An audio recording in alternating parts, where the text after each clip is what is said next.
The moment I unrack the bar, I know if I'm gonna make the lift or miss the lift.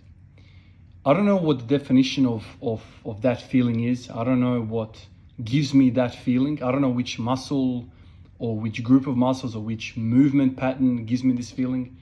But that is the definition of feeling poppy for me. You know, the moment you unrack the bar and you feel one with that implement and you're like, yeah, this is doable. I don't know whether this is like a central nervous system feedback loop from all of the nerves in the body and they kind of come together and they give you kind of like probability of how you're going to go with the lift.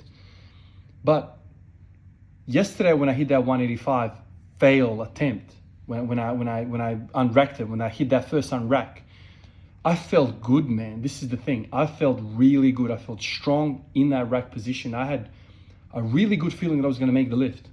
As I started going down, I was like, yeah, this is good. And then the moment I hit that bottom, that bounce position, the bounce folded me over a little bit. So, you know, I had 180 on my shoulders in my front rack. And that moment where you kind of do the bounce, it's almost like the bar adds another 5 or 10 kilos because of the bounce. And my upper back just couldn't handle it. I shifted the bar forward and I failed the lift. But this is something that's only recently been happening with me when I unrack the bar and I feel really, really strong in that position. Now, I have a working diagnosis in my mind, which I'm not entirely sure whether it's correct or not. But all these bench presses that I've been doing and shoulder presses and dumbbell presses, one-sided dumbbell presses, they've been giving me this feeling of, I don't know, confidence through the shoulder girdle, through the upper back. I don't know whether that's carried over or not, but I significantly feel more confident with the front rack position.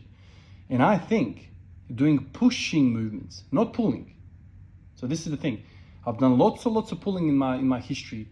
I've rarely done concentrated periods like this of just focusing on pushing. The pushing, so bench pressing and overhead pressing, has given me this feeling that I have security when I unrack the bar.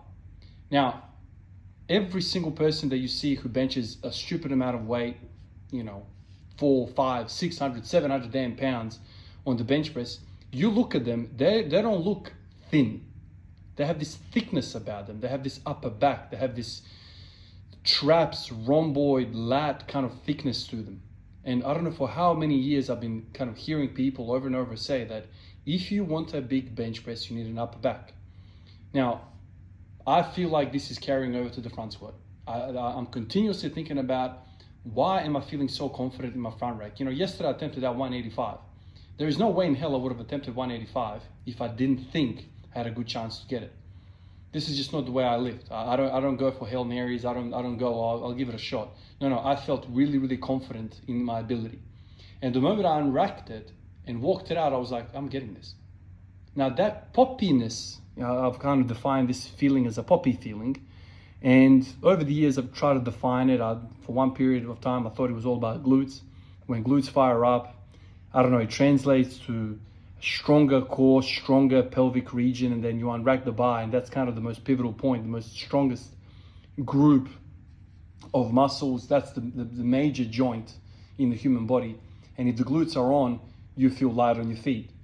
Well, I'm not sure about that anymore because in recent times I've been working on my shoulder, so the other big joint in the body, shoulder girdle with bench pressing, like I said, and all this sort of stuff, and I feel really confident as soon as I unrack the bar. The bar feels light to me.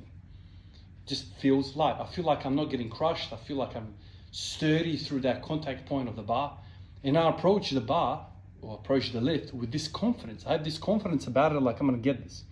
And I don't know about you guys, but when you feel confident about a lift, it's, number one, less stressful for you and you don't rush it.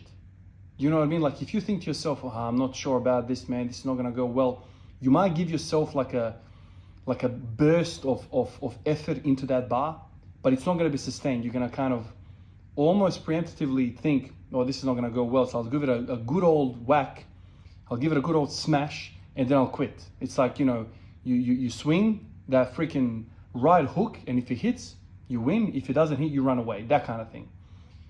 Yesterday, I was like, nah, man, we're going to go for 12 rounds here, man. I'm ready to go 12 rounds here, purely because I felt confident in my shoulder girdle. So this is something that I've been thinking about, and I'm going to continue to kind of work on that bench press. And I've kind of mentioned in the past about how I really feel like, I don't know who this person is, but whoever came up with the powerlifting, the 3 lifts, the squat, bench, and deadlift, maybe there was a crazy system about the sport of powerlifting, in the sense that bench pressing, deadlifting, and squatting are all related in this weird way.